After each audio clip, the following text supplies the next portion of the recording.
You guys, stop it, stop it, stop it. I love it. You guys are awesome. Sit down. You guys are wonderful. Thank you so much. What an honor it is to be with you guys this morning.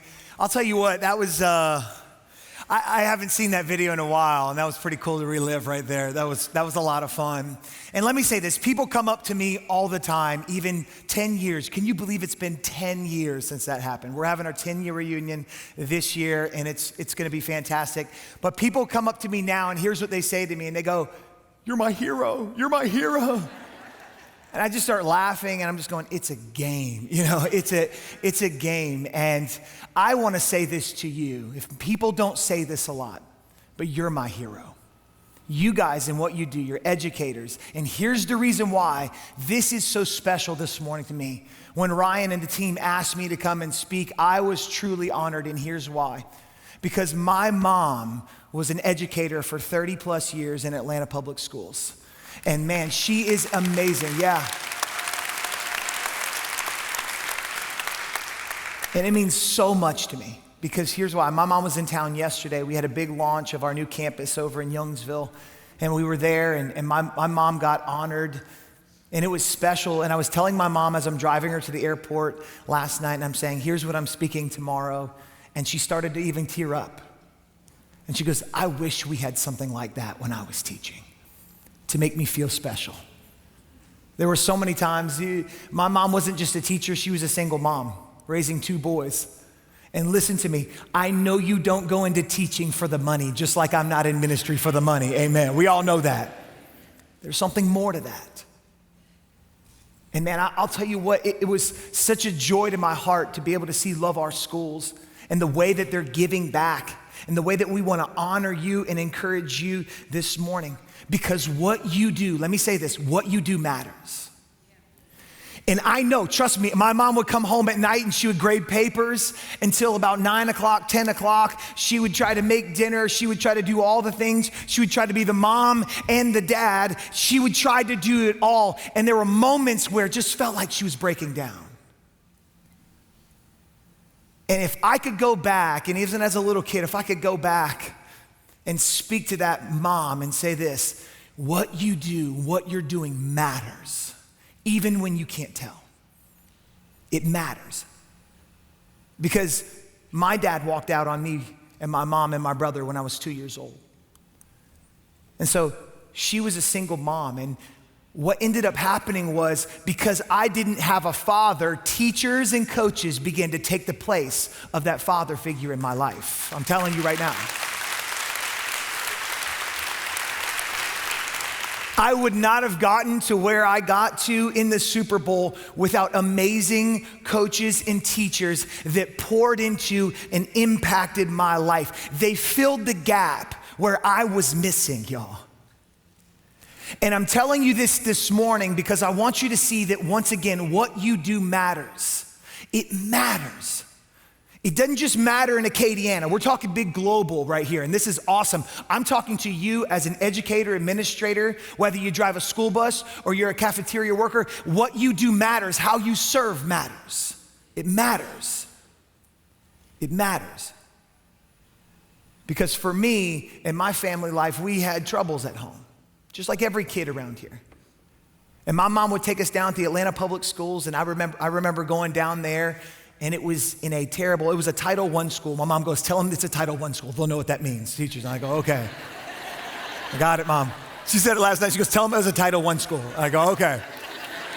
So y'all know what that means. I don't, okay? That's cool. But what I do know, it was in a terrible part of town. Let me say that right now. And we would drive down there. My mom was the only white woman in the entire school, only white person in the entire school.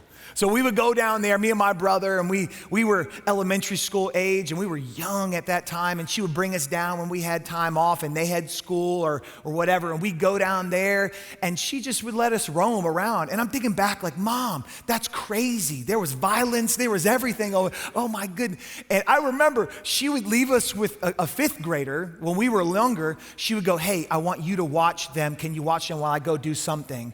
And I look back and I go, Mom, who was that guy? Oh, she goes, oh, he was a gang leader. I knew he wasn't gonna touch it. He wasn't gonna let anybody happen to you. Mom, you left us with a gang leader. Yeah, he loved me and we were good. He showed us how to do backflips. I remember that. I was like, you can do a backflip. Let's go, And I remember these little moments that affected my life so dearly. Because it was the teachers and it was the administrators that affected my life. Because as a young child, without having a father, I wanted to prove myself. I thought I had to be good enough for everyone. I was good at sports at a young age, so what ended up happening was my identity became how I performed. People only liked me because of how I performed, not because of who God created me to be. And so what ended up happening was, as I was all about performance, I was all about that. And I remember there was one time my brother got into middle school teachers, where you at? Well, if you're in middle school, 6th, 7th, 8th grade, hallelujah, Lord Jesus, bless them. Bless them. You guys have a tough job. My brother got into middle school and he started to get into some tough stuff. And my mom, as a single mom, once again being the mother and the father, was just struggling. And I remember a moment in our family where it just felt like just everything was crumbling around us. I was in 5th grade and I remember walking into my mom's room and she's sitting on the corner of the bed and she's crying. She's weeping as a single mom, as a teacher. Just, what do I do? What am I doing? And my heart broke for my mom at 12 years old. And I looked at her and with tears in my eyes as a little kid, I said, Mom, I'm gonna be somebody someday. And I'm gonna fix all of this. You see, in my thinking, I thought I could be good enough to fix everything around me. And so from then on out, it became about performance for me. It became about how I could do. But it wasn't until, watch this, it wasn't until I met a coach named Dennis Blackstone. And he was something more to me, and I didn't know he saw something more in me than just a football player. And we would train, and he would train me and a handful of other guys in football. And what I didn't know, that he was planting seeds. He was doing things that would affect me later on, that would make me into who I am today, that would give me a purpose and direction, so I could make a difference in the lives of people around us. Not to be successful, not to win championships, but to affect people. To affect people. I didn't realize what he was doing, but we would go and work out with him, and he would train us, and I just thought it was all physical. And so he would call us into kind of his office, and he would bring us in, and this was probably illegal, but he would do it anyway. He would bring us in, and there'd be a handful of us, and he'd be like, all right. He'd open his Bible, and he'd just start teaching. And at first, I was like, what are we doing right now?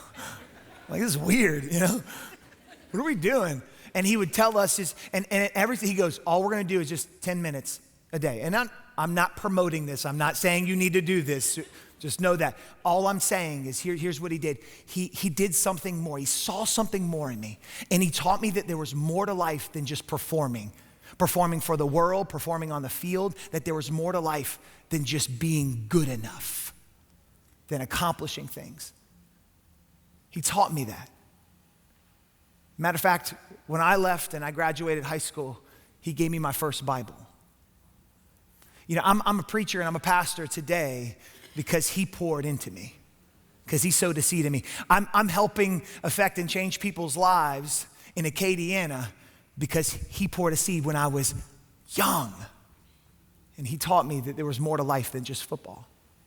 But it wasn't just coaches. I was a big athletic guy. It wasn't just coaches. It wasn't just teachers. It was actually administrators that affected my life well, dearly, greatly.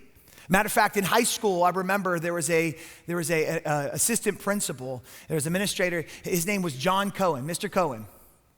And I never had a class of Mr. Cohen. I never had a class once. He's a assistant principal. I was a good kid. I didn't go to his office too much, okay? And sure enough, but what he taught me still impacts me today. Because at my high school in Georgia, we had a really big special ed department, and just, it was an amazing department with great teachers, and they would do amazing things with these young individuals and these kids. And they would be a part of our general population, whether it be in cafeteria or walking down the hall. And I would see Mr. Cohen, he would walk the halls and these special ed kids, and he would make them feel so special walking down the hall. He'd be like, hey, what's up, buddy? And they're like, hey, and he'd give them a high five, and he'd just love on them and give them a hug.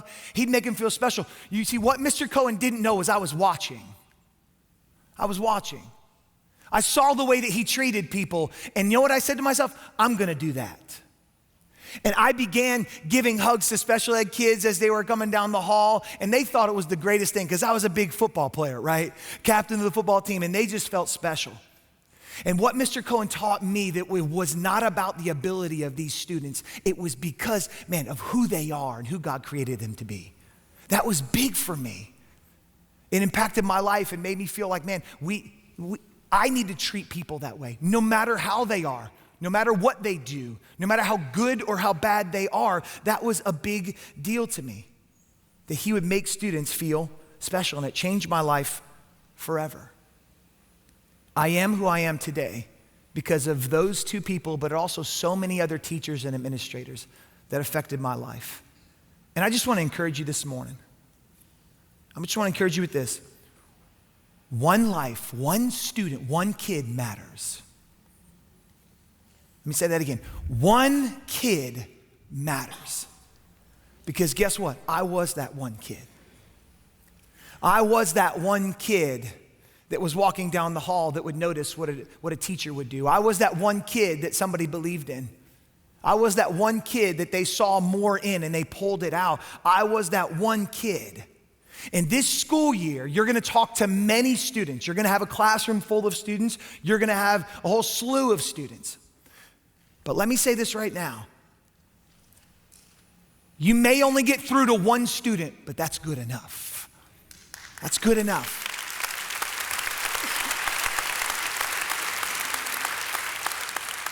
Because what you do matters.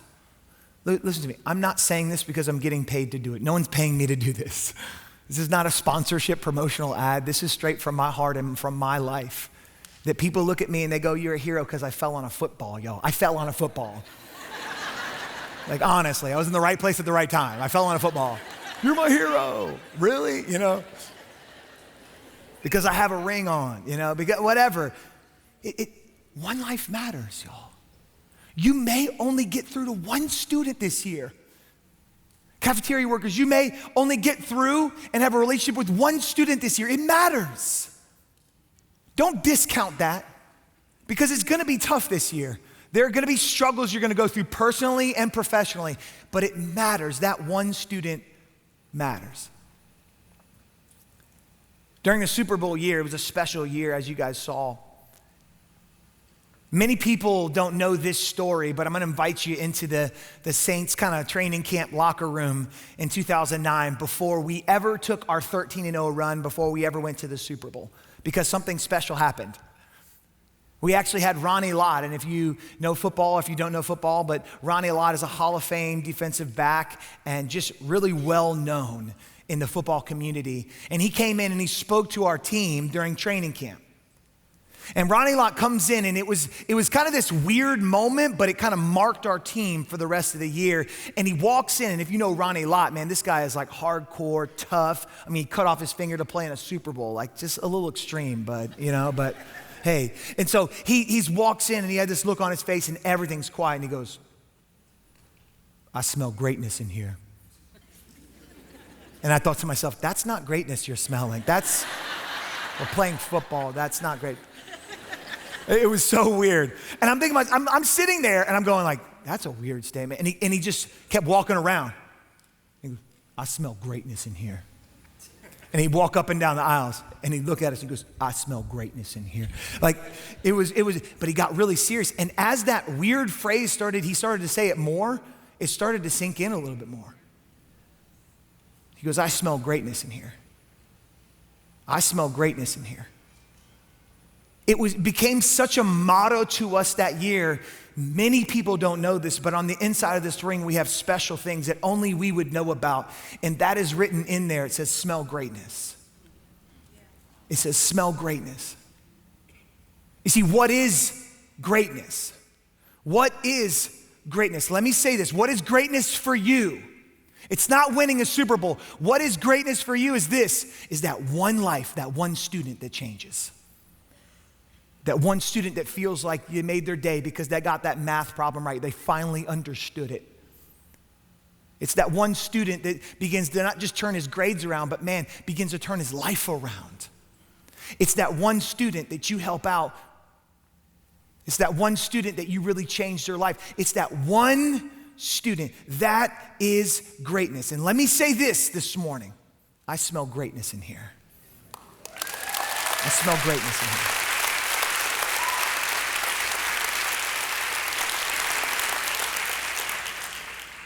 I'm gonna encourage you that if you don't do anything else this year, if you came to this and it was a great event and you had a lot of fun, you ate some breakfast, wonderful, that's great. Here's what I want you to leave with. Focus on that one.